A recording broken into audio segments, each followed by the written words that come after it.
এখানে কি কথা পারে এটা কারা কারা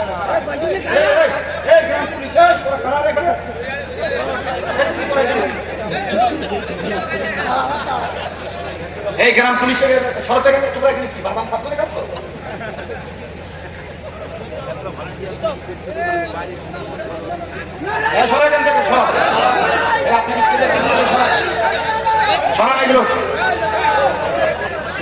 গুডু গুডু মারাচ্ছে কথা কয় না, জোরে কথা বলেন। কি মনে করতেছেন হুজুর দেখি কাউকে ভয় ভয় না? কি জন্য ভয় পাবো? বুড়ি বুড়ি ঘুরি নাকি? তো তোরা ওয়াজের ব্যবস্থা করছিস, ভালো কথা। তোরা ওয়াজ শুনতে ওখানে দাঁড়া দাঁড়া ঘুরু ঘুরু করিস কেন? আর গ্রামের পুলিশ গায়ে দিয়েছে, কি হচ্ছে? তো গ্রামের পুলিশে যদি এই পাওয়ার দেখায় ওসি হলে কি করবে? কথা কয় না।